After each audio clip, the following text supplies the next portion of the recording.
Audiobooks presents On the Firmness of the Wise Man by Lucius Seneca. Discover in this work a timeless jewel of Stoic philosophy. Seneca invites us on a journey of introspection to unveil the path to an unbreakable peace. Prepare to find serenity amidst the chaos, through the wisdom that only firmness can offer. An essential guide for the modern soul. Chapter 1. Not without reason will I dare to say, O friend Serenus, that between the Stoic philosophers and the other teachers of wisdom, there is the difference that there is between men and women. For although both deal with matters concerning communication and the company of life, the former were born to command and the latter to obey. The other wise men are like domestic and home doctors, who apply soft and gentle medicines to the body, not curing as they should, but as they are allowed. The Stoics, having entered a manly path, do not care whether it seems pleasant to those who must walk it. They only try to free them from vices with all haste, placing them on that high mountain which is so lofty and secure that not only do the arrows of fortune not reach it, but it is even superior to them. The paths to which we are called are arduous and rugged, for in the plains there is nothing eminent. But, despite all that, they are not as precipitous as many think. Only the entrances are stony and rough and seem to be pathless. This is like what happens to those who look at mountains from afar. They appear to be broken in some places and united in others, because the long distance easily deceives the sight. But, on arriving closer, all that the deception of the eyes had judged to be united gradually shows itself to be divided, and what seemed like a precipice from afar is discovered, upon arrival, to be a pleasant hill. A short time ago, when speaking of Marcus Cato, you became indignant because you are intolerant of wickedness, that the age in which he lived had not come to know him, and that, having risen above the Caesars and Pompeys, they had placed him inferior to the Vatini. It seemed to you an unworthy thing that, because he resisted an unjust law, they had stripped him of his gown in the tribunal, and that, dragged by the hands of the seditious faction, he had been carried from the place where he was speaking to the Fabian Arch, suffering abuse, being spat upon, with 1,000 other insults from that insane and unrestrained multitude. I then replied to you that it was more just to grieve for the Republic, which was being surrendered on the one hand by Publius Clodius, and on the other by Vatinius and many other citizens who, corrupted by blind greed, did not realize that while they were selling the Republic, they were selling themselves. Chapter 2. As for Cato, I told you there was no reason for you to worry because no wise person can receive injury or affront, and that the gods gave us Cato as a more certain example of a wise man than Ulysses or Hercules in past centuries. Because our Stoics called these men wise for having been unconquered by labors, scorners of delights, and conquerors of all dangers.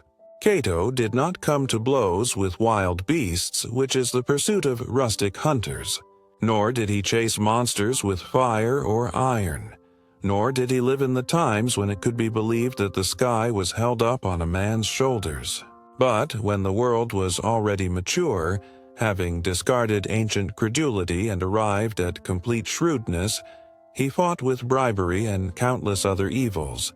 He fought with the hungry and ambitious greed for power held by those to whom the globe, divided among the three, did not seem sufficient. And Cato alone stood firm against the vices of the Republic, which was degenerating and falling due to its very greatness. And as far as it was in his power, he sustained it until, snatched away and separated, he was given as a companion in the ruin that he had long delayed, dying together with the Republic, because it was not right that they should be separated. For neither did Cato live when liberty died, nor was there liberty when Cato died. Do you think that the people could injure such a man because they took away his government and his gown, and because they covered that sacred head with spittle? The wise person is always secure, without injury or affront being able to offend him. Chapter 3. It seems to me that I see your spirit, and that, kindled with anger, you prepare to shout, saying, "These are the things that discredit and take authority away from your doctrine."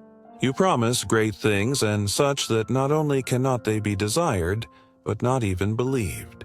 You say on the one hand with magnificent reasons that the wise man cannot be poor, and after that you confess that he often lacks a slave, a house, and clothing.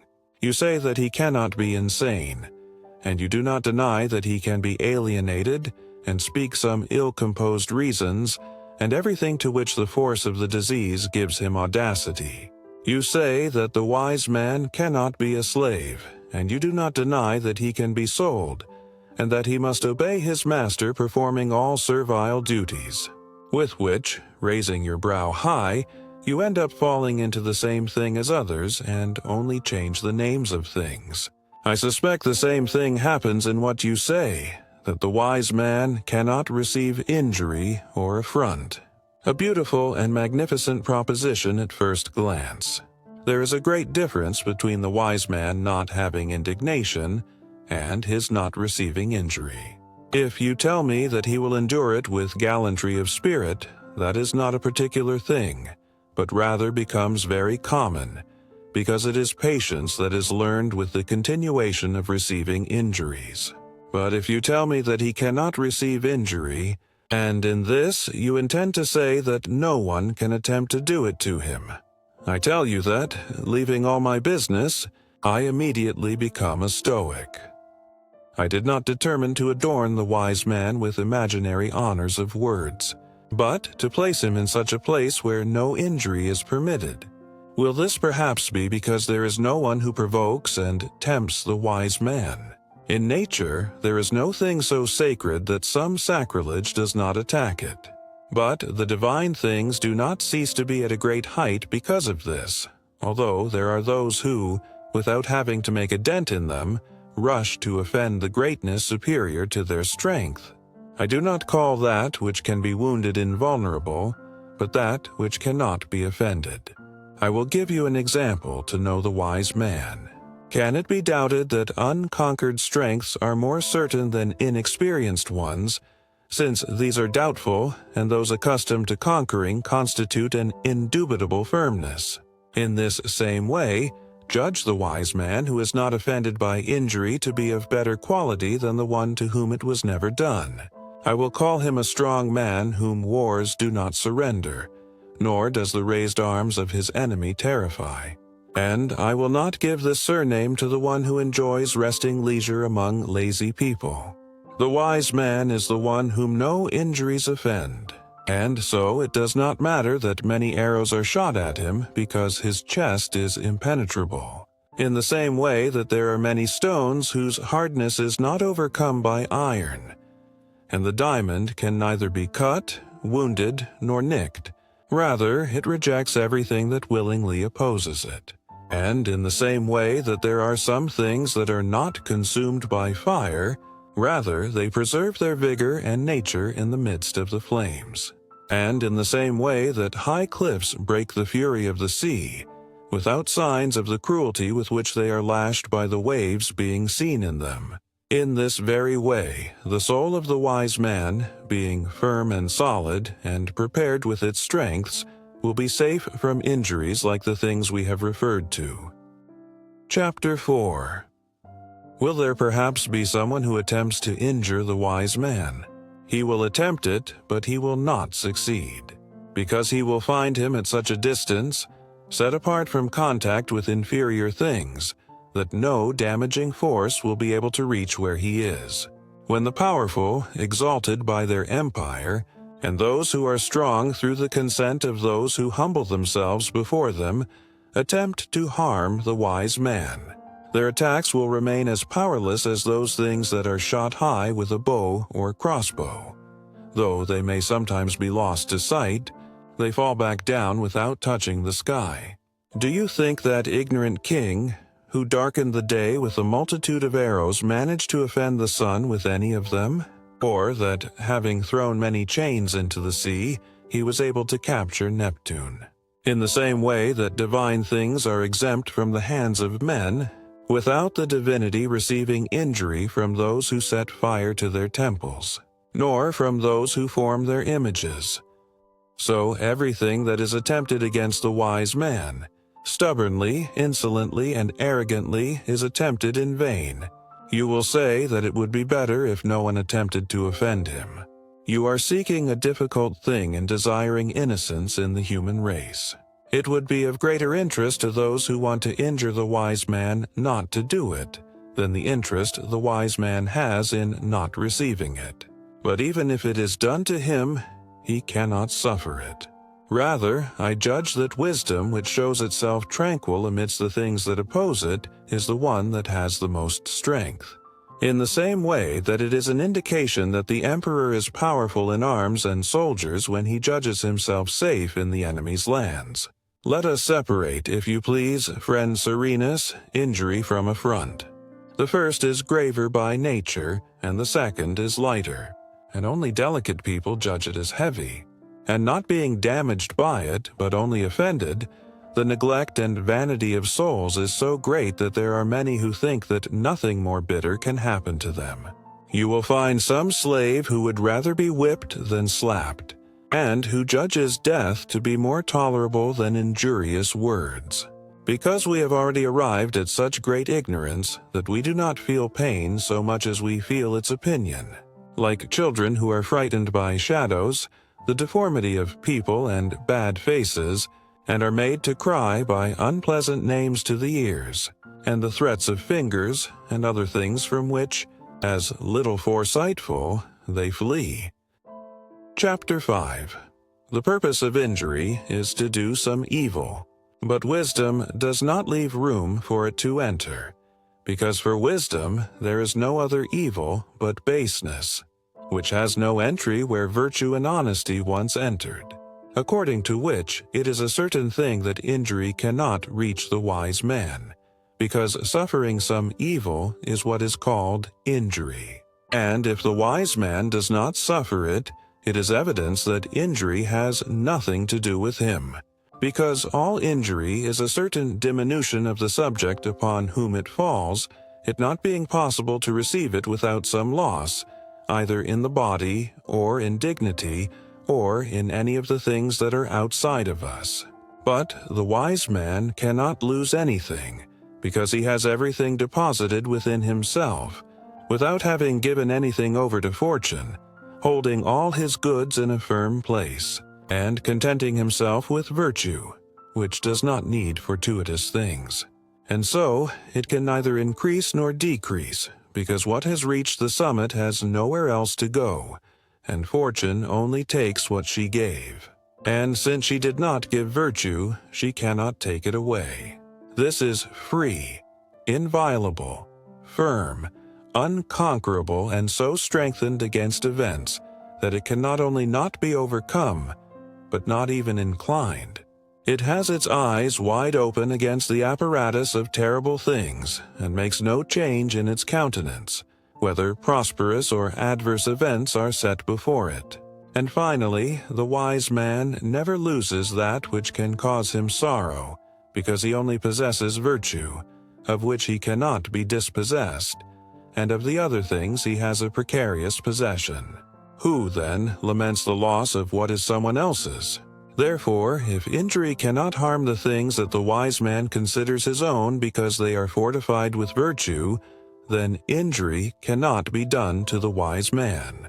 Demetrius Poliorcetes took the city of Megara, and having asked Stilpo, the philosopher, what loss he had suffered, he replied that none, because he had all his goods with him, even though the enemy had stripped him of his patrimony, stolen his daughters, and violated his homeland. With this answer he diminished the victory, because having lost the city, he not only did not consider himself defeated, but rather gave to understand that he was not harmed, while the true goods that cannot be seized remained in his power, and those that had been stolen and dissipated, he considered them adventitious and subject to the whims of fortune, and for this reason he did not love them as his own. For the possession of everything that is external is uncertain and slippery. Judge then, now if this wise man, from whom war and the enemy experienced in battering walls could not take anything away, if the thief, the slanderer, the powerful neighbor, or the rich man who, for not having children, makes himself respected as a king, will be able to take it away.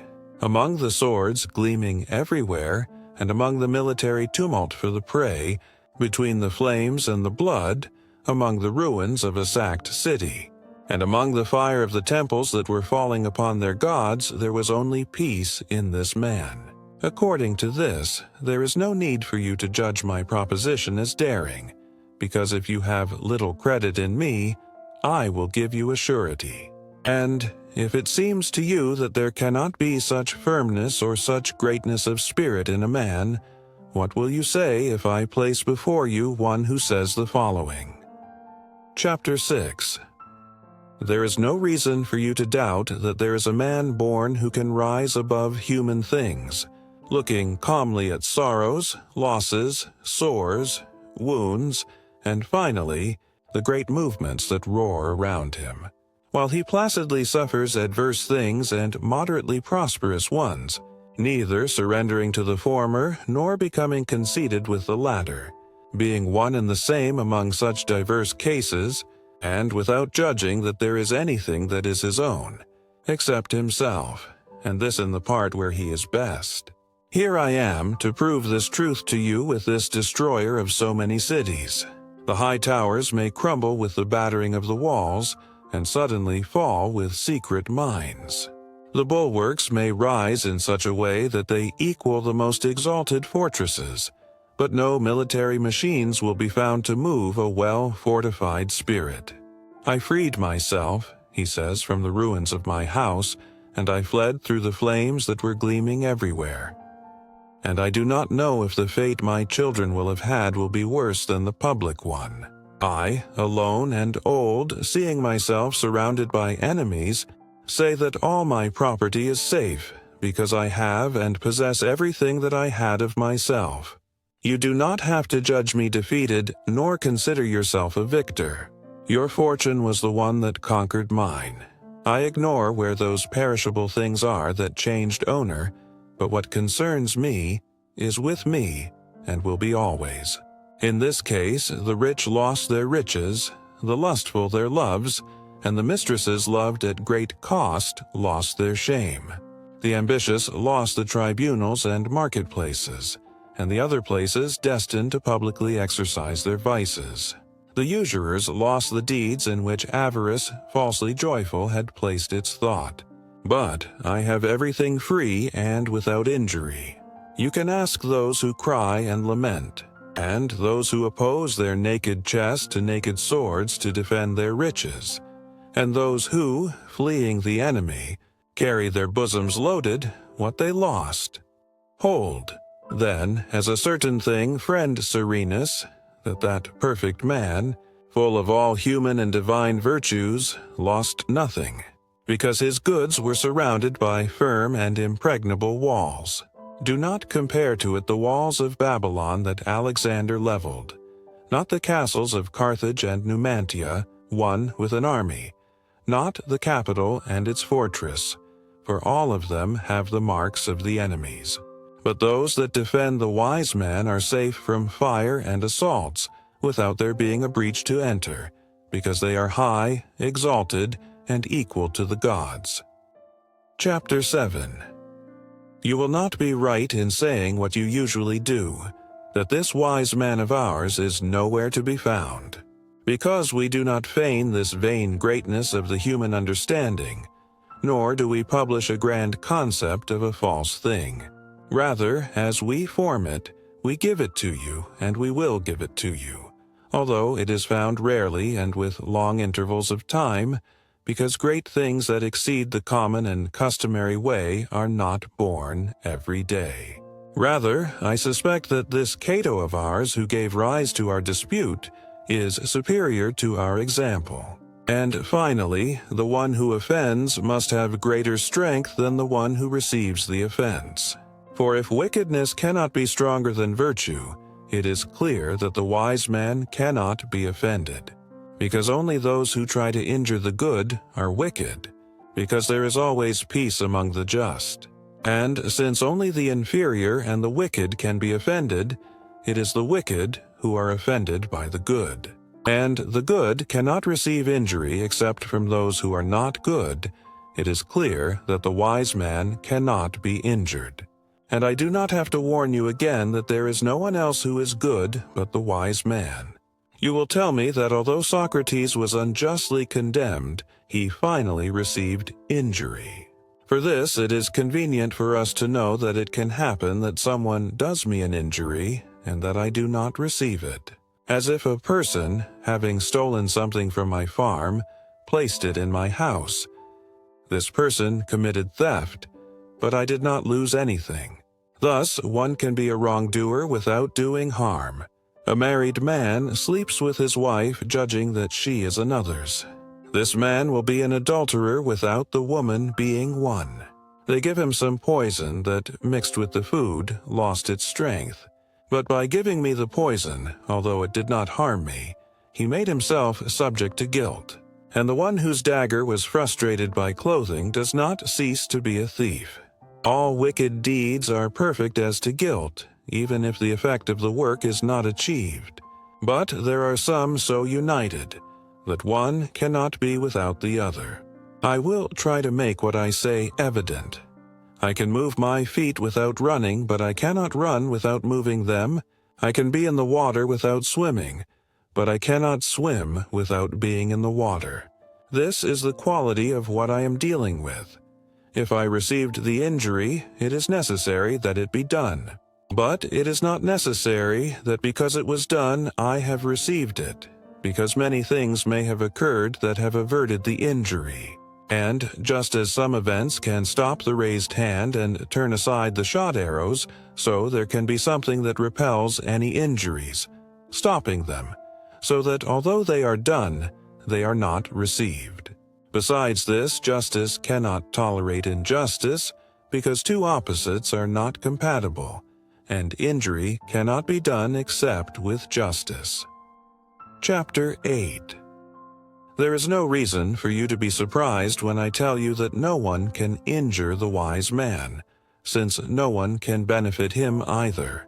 Because the one who is wise lacks nothing that he can receive as a gift, and the wicked man cannot give anything to the wise man. For in order to give, he needs to have. And it is a certain thing that he has nothing that the wise man can take pleasure in receiving, according to which no one can offend or benefit the wise man.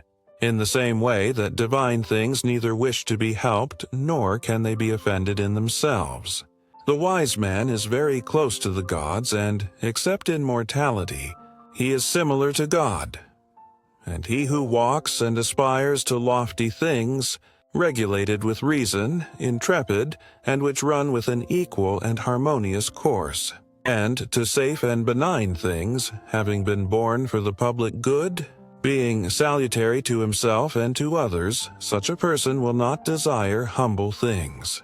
And he who, relying on reason, passes through human events with a divine spirit, will lament nothing.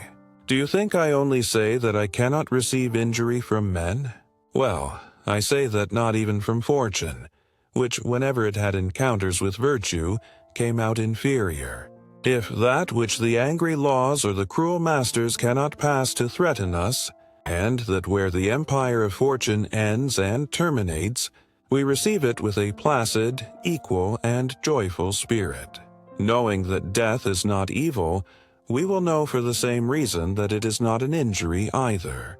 And with that we will bear all other things more easily: damages, sorrows, affronts, exiles, the loss of parents, and wounds. All of which things, although they surround the wise man, do not drown him, nor do all their attacks sadden him. And if he moderately suffers the injuries of fortune, with how much greater ease will he suffer those of powerful men, knowing that they are the hands with which she works. Chapter 9. Finally, the wise man suffers all things, in the same way that he endures winter, the harshness and inclemency of the weather, and things like heat, illnesses, and the other matters that depend on chance. And he does not judge that anyone is guided by counsel in what they do, for this is found only in the wise man. As in others, there are no counsels, but deceptions, ambushes, and pale movements of the soul, attributing everything to chance.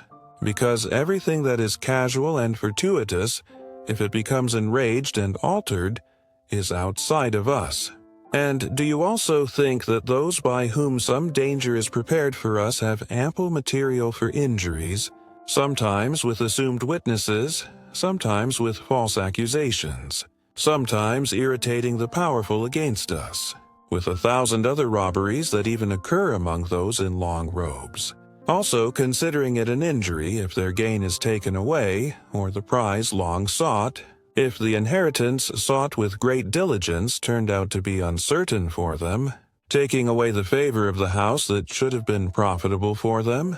Well, the wise man despises all this because he does not know how to live in hope or in fear of the temporal. Add to this that no one receives injury without an alteration of the soul, because when fortune is disturbed, the exalted man lacks disturbance, being temperate and of high and placid quietude. And if injury were to touch the wise man, it would move and disturb him, it being certain that he lacks the unjust anger that the appearance of injury usually awakens, because he knows it cannot be done to him. Therefore, finding himself firm and joyful and in continuous bliss, he is so little afflicted by the offenses of men, that the injury itself and that with which it wished to test the wise man, tempting his virtue, are frustrated.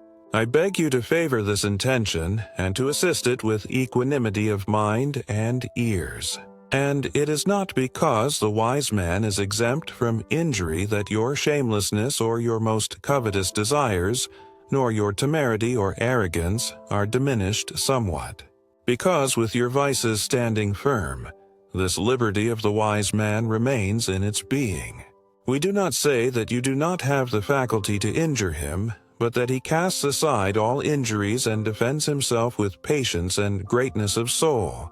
In this way, many were victorious in the sacred contests, tiring the hands of those who struck them with persevering patience. Of this same kind, judge the patience and wisdom of those who, with long and faithful custom, achieved the strength to suffer and to tire any hostile forces. Chapter 10. Since we have dealt with the first part, let us move on to the second, in which we will refute affront with some of our own reasons and with others that are common. Contumely is lesser than injury, and we can complain about it more than avenge it, and the laws do not judge it worthy of punishment. Humility moves this affection of the soul that shrinks from some contemptuous deed or word. So-and-so did not admit me today, having admitted others, or he did not listen to my reasons, or he laughed at them in public. He did not seat me in the best place, but in the worst. Along with some other feelings of this quality, to which I do not know what other name to give than the complaints of a seasick soul, into which the delicate and fortunate always fall, because those who have greater worries do not have time left to notice such impertinences. Understandings that are naturally weak and womanish and that luxuriate with too much leisure, as they lack true injuries, are disturbed by these, the greater part of which consists in the fault of the one who interprets them. Finally, he who is upset by the grievance demonstrates that he has neither any prudence nor confidence, and thus judges himself to be despised. And this remorse does not happen without a certain lowering of the spirit, surrendered and disheartened. The wise man cannot be despised by anyone, because, knowing his greatness, he persuades himself that no one has the authority to offend him. And he not only overcomes these, which I do not call miseries, but rather annoyances of the soul, but he does not even feel them. There are other things that, although they do not overthrow the wise man, wound him, such as bodily pains, weakness, the loss of children and friends, and the calamity of the homeland consumed by wars. I do not deny that the wise man feels these things, because I do not give him the hardness of stones or iron, but neither would it be virtue to suffer them without feeling them. Chapter 11. So what does the wise man do? He receives some blows, and upon receiving them, he rejects them, heals them, and represses them. But these lesser things he not only does not feel them, but he does not even resort against them to his accustomed virtue, habituated to suffering. Rather, he ignores them or judges them worthy of laughter. Besides this, as the greater part of contumelies are done by the insolent and arrogant, and those who are ill-disposed to their own happiness, the wise man comes to have the health and greatness of soul with which he rejects that swollen affection. This virtue being so beautiful that it passes through all things of this quality, as through vain fantasies of dreams, and as through nocturnal phantoms, which have nothing solid or true. And at the same time, he persuades himself that all other men are so inferior to him that they should not have the audacity to despise things superior to them. This word contumely is derived from contempt, because no one, except the one who despises, does it, and no one despises him whom he considers greater and better, even if he does something of what those who despise usually do. Children often hit their parents in the face, and many times dishevel and pull out their mother's hair, spit on them, expose them in the presence of others, and speak free words to them, and we do not call any of these actions contumely. What is the reason? Because the one who did it could not feel contempt. And for this very reason, we are delighted by the licentious urbanity that slaves have towards their masters, whose audacity and quick wit can venture towards the guests when it began with their master. Because the more each of them is downtrodden and ridiculous, the bolder his tongue is. And for this purpose, ingenious boys are usually bought whose freedom is perfected with masters who teach them to say calculated insults. And we do not consider any of this an affront, but rather clever remarks. Chapter 12. So what greater madness can there be than to be delighted and offended by the same things, and to consider what my friend tells me an affront, while considering what the slave tells me buffoonery? The same attitude we have toward children, the wise man has toward those who, even after youth has passed and gray hairs have arrived, remain in puerility and childhood. Have these people, in whom the evils of the soul are rooted, perhaps made any progress? And if they have grown, it has been in errors, differing from children only in being older and in the shape of their bodies. For in everything else they are no less wandering and uncertain, craving delight without choice and being fearful. And if they are seen to be quiet for some time, it is not due to inclination, but to fear. Who then will say there is a difference between them and the boys, other than that all the greed of the latter is in having some dice and some copper coin, and that of the former is for gold, silver, and cities? Boys also make their magistrates among themselves, imitating the gown, the rods, and the tribunals that men have. Boys make forms of houses joined with sand on the river banks. Men, as if undertaking something great, occupy themselves in raising stones, walls, and roofs, which, having been invented for the defense of the body, turn into their own danger. They are then equal to boys, and if they surpass them in some greater things, it is all ultimately error. And so, not without reason, the wise man receives the injuries of these people as games, and perhaps admonishes them with harm and with punishment as if they were boys. Not because he has received the injury, but because they did it, and so that they desist from doing it. Just as when horses refuse the race, the rider gives them the whip, and without getting angry with them, He punishes them so that the pain overcomes the rebellion, with which you will also see that the argument that is presented to us is dissolved, that the wise man does not receive injury or affront because he punishes those who do it to him, because this is not avenging, but amending them. Chapter 13. What reason, then, is there for you not to believe that the wise man has this firmness of spirit, since we are allowed to confess it in others, even if it is not preceded by the same cause? What physician gets angry with the frantic patient? Who takes as injuries the complaints of the one who, being with a fever, is denied water? Note that the wise man has the same office with everyone as the doctor with his sick, without the latter disdaining to touch obscenities, nor to look at excrements when the sick person needs it, and without getting angry at listening to the harsh words of those who, frantic, become enraged. The wise man knows that many of those who walk with the toga and the purple, although they have good color and seem to be strong, are unhealthy, and thus he looks at them as intemperate, sick people, and with this he does not become enraged, even if they shamelessly dare to attempt something with their illness against the one who cures them. And just as he holds in low esteem the honors that the sick person gives him, neither does he make account of the contumelious actions. And just as he makes little appreciation of a beggar honoring him, he does not take it as an injury if some man from the lowest plebs, having been greeted, did not return the courtesy.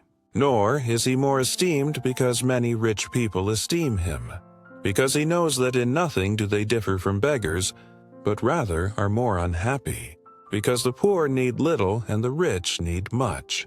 And finally, the wise man will not be offended if the king of the Medes, or Attalus, king of Asia, passes by silently and with an arrogant face when he greets him, because he knows that the state of kings has nothing to be envied except what is envied of him, who, in a great family, had the care of ruling the sick and restraining the mad. Would I perhaps be offended if one of those who are negotiating in the armies and buying bad slaves with whom their shops are full failed to greet me? I think I would not be offended.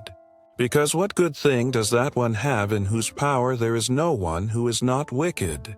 Then, in the same way that the wise man despises the courtesy or discourtesy of this man, he will disregard that of the king who has in his service Parthian, Median, and Bactrian slaves, but in such a way that he restrains them with fear, without ever daring to loosen the bow because they are wicked and venal, and they wish to change masters. The wise man is not altered by any injury from these, because although they are different among themselves, he judges them equal because they are equal in ignorance. Because if he were to humble himself so much once that he was altered by injury or contumely, he could never have security, this being the principal asset of a wise man, who will never commit such an error that, by avenging the injury, he ends up giving honor to the one who did it, it being a necessary consequence that the honor of the one from whom the grievance is painfully suffered must be received with joy. Chapter 14.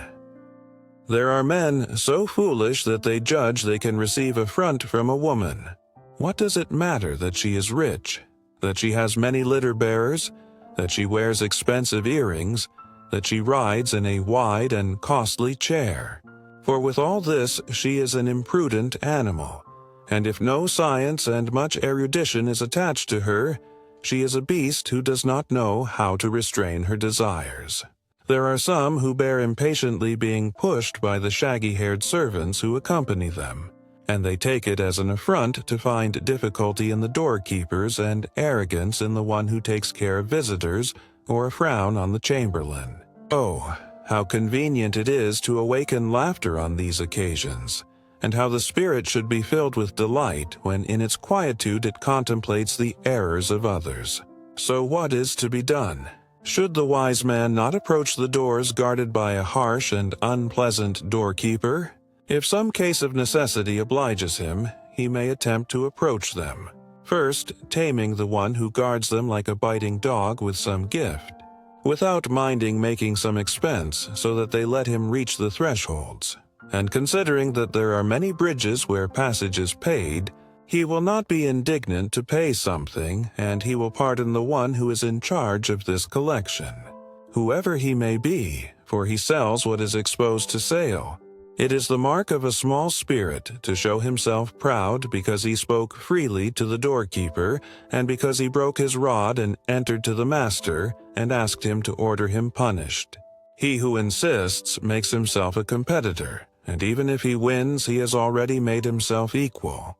What will the wise man do then when he is loaded with blows? What Cato did when they struck him in the face. He neither got angry nor avenged the injury, nor did he pardon it, because he denied having been injured. It was greater spirit not to recognize it than it would have been to pardon it.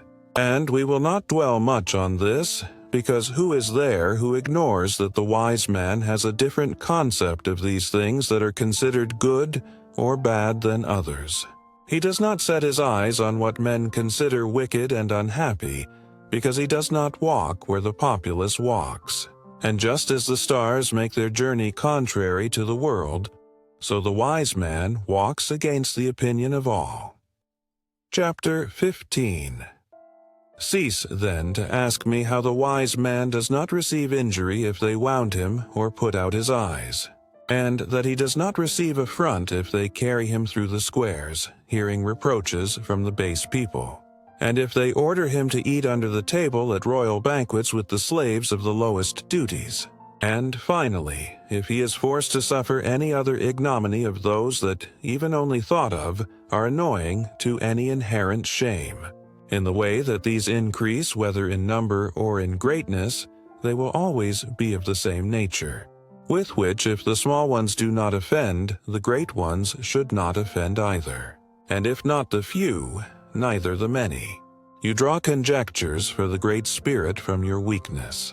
And when you think of how little you can suffer, you set little more extended limits to the wise man, whom his own virtue placed in other different parts of the world, without his having anything that is common with you.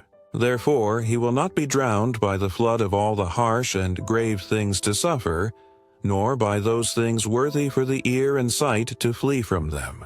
And in the same way that he will resist each one separately, he will resist them all together. He reasons poorly who says, "This is tolerable to the wise man, and this is intolerable," and he who sets a limit and boundary to the greatness of his soul. Because fortune defeats us when we do not defeat her entirely. And let it not seem to you that this is a harshness of the Stoic doctrine, since Epicurus, whom you consider the patron of your slackness, and of whom you say that he teaches you soft and slack doctrine, aimed at delights, said that fortune rarely assists the wise man, a reason that is not very manly. Do you want to say it with greater bravery, and completely separate fortune from the wise man? Then say, "This house of the wise man is narrow and without adornment. It is without noise, and without display. Its entrance is not defended by doorkeepers, who with venal austerity separate the crowd.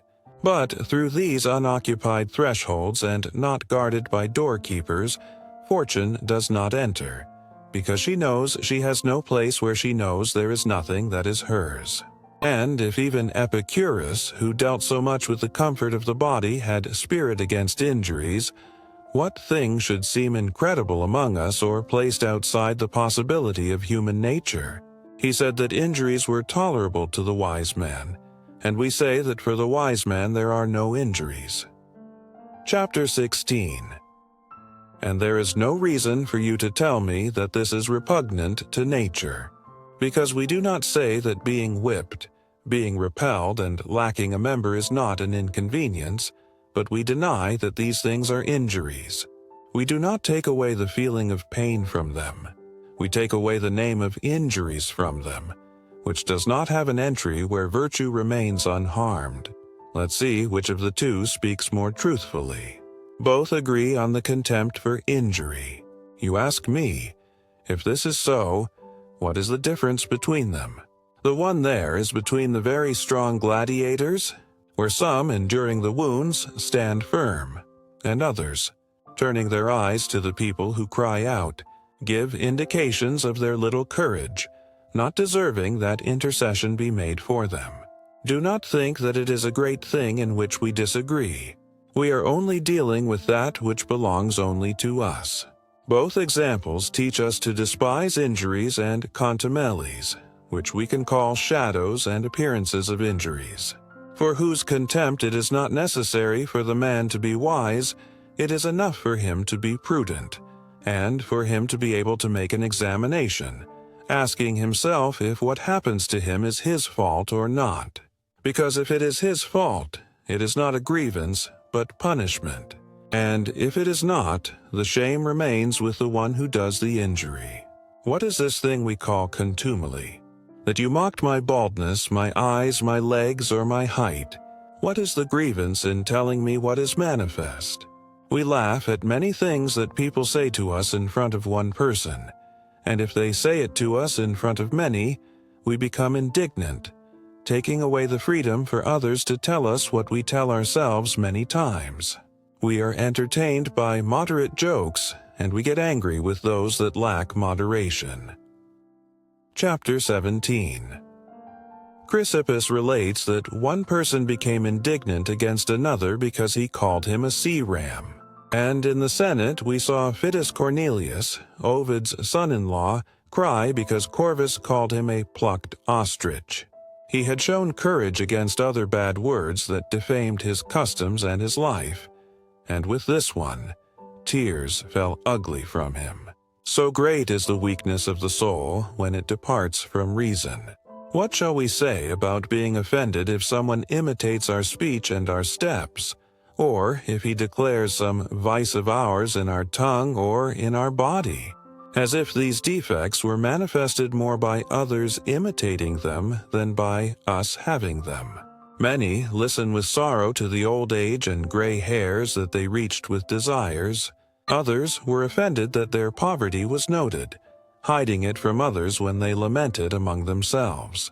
According to which the material will be taken away from the licentious who try to be funny by saying unpleasant things, if you, voluntarily and in advance, go ahead and tell yourself what they might tell you. Because he who begins to laugh at himself does not give room for others to do so. It is remembered that Vatinius, a man born for laughter and loathing, was a witty, humorous, and eloquent buffoon, and he used to say much ill of his feet and of his throat full of scrofula, with which he was freed from the mockery of his rivals, although he had more than illnesses. And among others, he escaped the jokes of Cicero. If that man, with shamelessness, and with the continuous reproaches with which he became accustomed not to be ashamed, was able to achieve it, why should the one who, with noble studies and with the adornment of wisdom, has arrived at some perfection not achieve it? Add that it is a certain kind of revenge to take away the delight of the injury from the one who wanted to inflict it. Those who inflict them usually say, "Woe is me, I think he didn't understand it," because the fruit of the injury consists in it being felt and in the indignation of the offended party. And besides this, do not fear that another equal will not be lacking to avenge you. Chapter 18.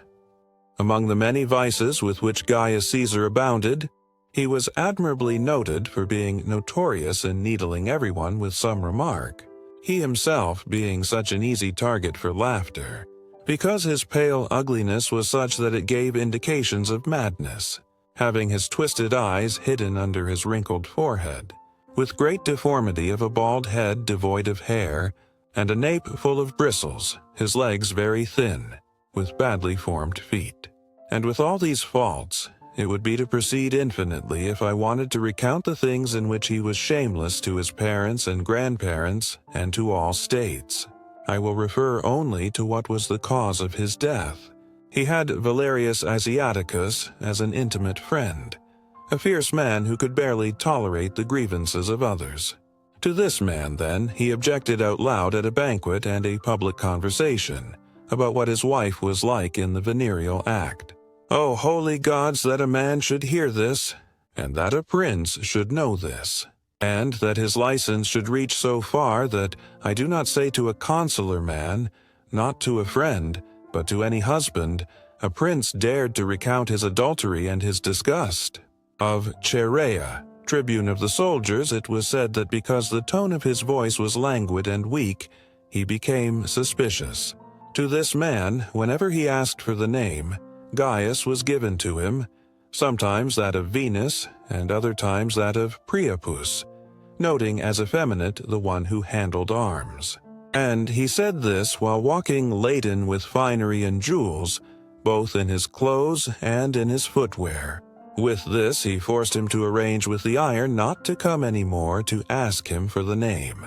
This was the first one who raised his hand among the conspirators. He knocked down half his nape with one blow, and then infinite swords arrived to avenge public and private injuries. But the one who first showed himself to be a man was the one who did not seem to be one. And Gaius, being so fond of inflicting injuries, was impatient in suffering them, judging everything to be an injury.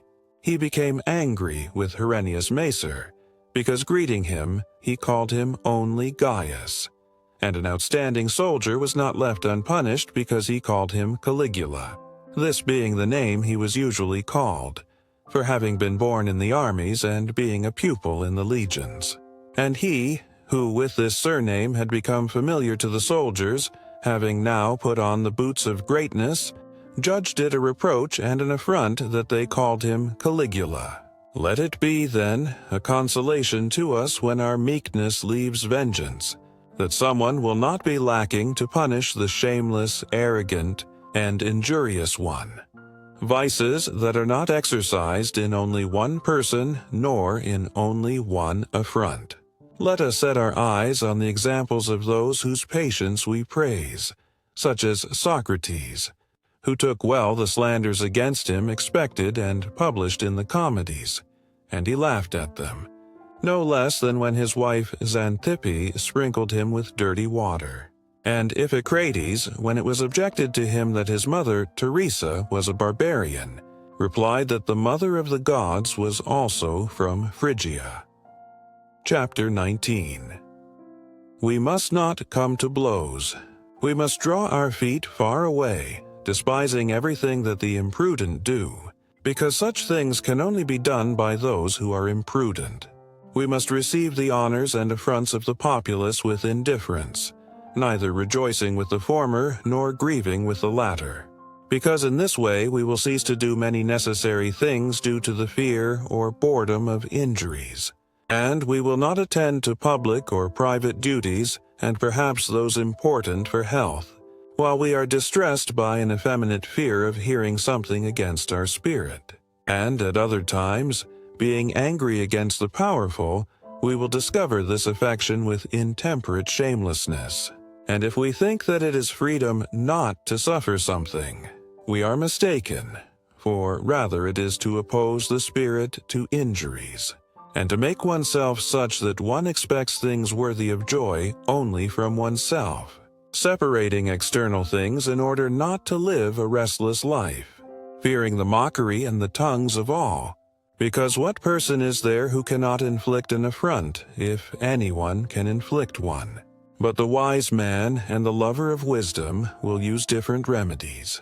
To the imperfect, and those who are still heading to public tribunals, it should be proposed that their life must always be among injuries and affronts.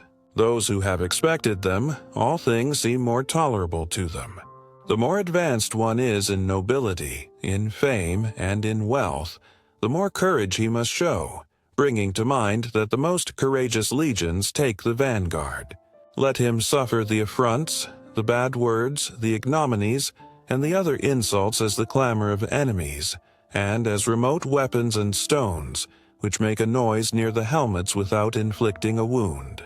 Let him suffer them without showing weakness and without losing his post, some as wounds given in the armor and others in the chest. And even if they press you and compel you with annoying violence, it is baseness to surrender. Defend, then, the post that nature pointed out to you. And if you ask me what this post is, I will answer you that it is that of a man.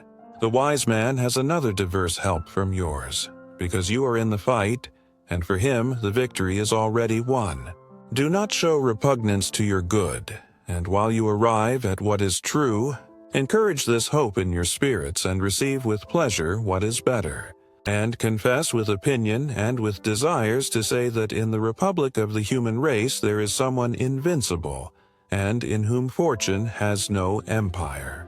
Thank you for listening to this audiobook until the end. If you enjoyed the content, we invite you to leave a like and subscribe to the channel. This way, you won't miss our next publications.